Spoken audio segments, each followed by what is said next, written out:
You've probably seen a Volkswagen Beetle on the street at some point in your life.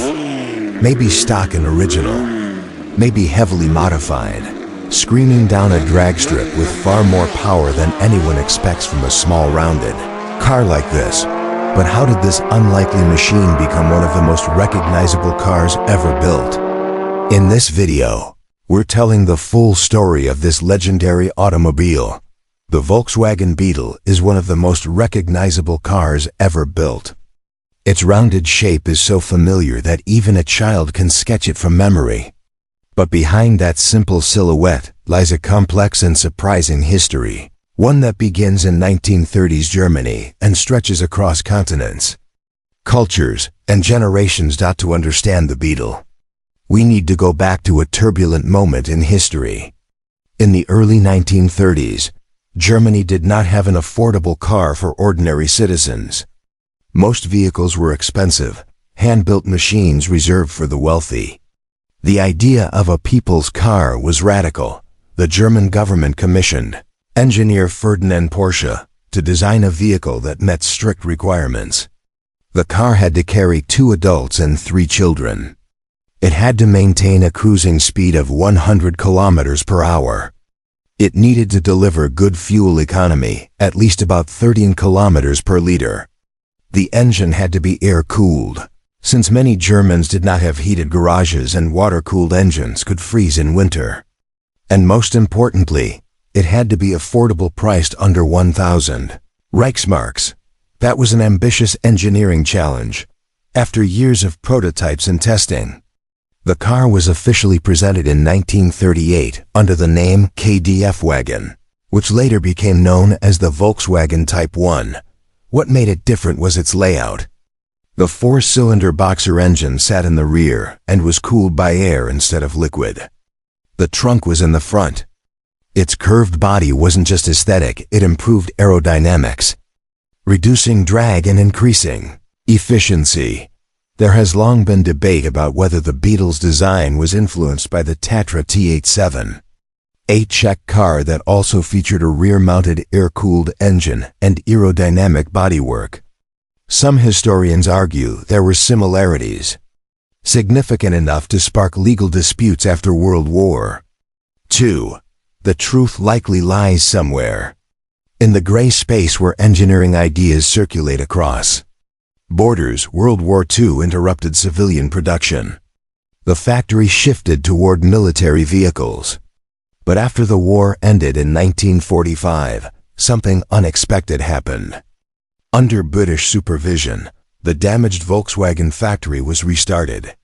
What many believed would fail instead became one of the greatest industrial comebacks in history. By the late 1940s and early 1950s, the Beetle began gaining popularity across Europe. Its reliability was unmatched. The air-cooled engine was simple, durable, and relatively easy to repair. It didn't freeze in winter. It didn't overheat easily. And it just kept running. Then came the United States. In the 1950s, American cars were large, chrome-covered, and powerful. The Beetle was small, modest, and almost cartoonish by comparison. Many thought it would never succeed. But then Volkswagen launched one of the most famous advertising campaigns in history. Think small. Instead of competing on size or power, they embraced the Beetle's simplicity.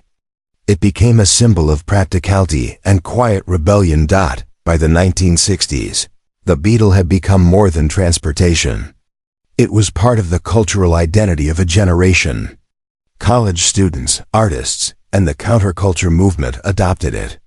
It was inexpensive, easy to maintain, and different from the mainstream. But the Beetle also had lesser-known experiments and rare versions. In the early 1950s, Volkswagen explored a diesel version. At the time, diesel fuel was cheaper in parts of Europe. Engineers developed a diesel boxer engine to fit the Beetle's architecture. It achieved respectable fuel economy, but it was noisy and underpowered. Acceleration was slow, and the vibrations were noticeable. The project was eventually abandoned, making surviving examples extremely rare today. Another curiosity is the 4-door Beetle. Some were factory-approved modifications, while others were aftermarket conversions. The chassis was lengthened, and the rear doors often opened in a reverse suicide door configuration. Whether these were fully factory-produced or specialized adaptations remains debated among collectors. There were also convertible versions, produced by coach builders like Carmen. And in Brazil, the Beetle would take on a life of its own. The story in Brazil did not begin directly with Volkswagen manufacturing. Early units were imported in the 1950s by Brasmutter, a company that would later become known for home appliances under the Brastemp brand. The Beetle quickly gained popularity due to its mechanical reliability and distinctive design. In 1953, Volkswagen established operations in Brazil. By 1959, production was underway in São Bernardo do Campo. Over time, the Brazilian Beetle developed subtle differences from its German counterpart. There were changes to taillights, windows, bumpers, dashboards, and engines. Early Brazilian models featured the famous split rear window. Later versions introduced a single oval window and eventually a larger rectangular one. Directional signals evolved from the iconic semaphore, side indicators often called banana signals, to integrated front and rear blinkers.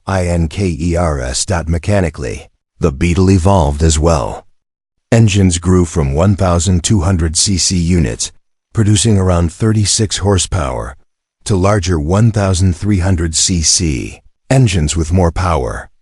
In 1967, the electrical system transitioned from 6 volts to 12 volts, improving reliability and compatibility with modern accessories. Brazil also introduced simplified versions aimed at affordability. One example was the Pé de Boi, or ox foot, a stripped-down model created to meet government incentives for popular vehicles. It eliminated chrome trim, reduced interior features, and simplified finishing materials to lower the final cost. Even the dashboard lost certain elements. It was minimalism in its purest form, mobility, without luxury. Globally, production numbers climbed year after year.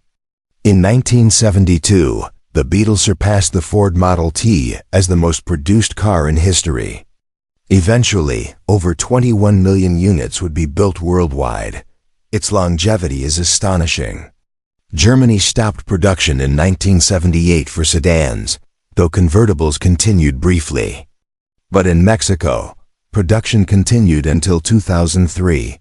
The final edition, known as the Ultima Edition, marked the end of an era. Few cars have achieved such geographic reach. The Beetle was assembled in Germany, Brazil, Mexico, Australia, South Africa, and other countries. It adapted to different markets while retaining its core identity. Technically, the Beetle was never cutting edge.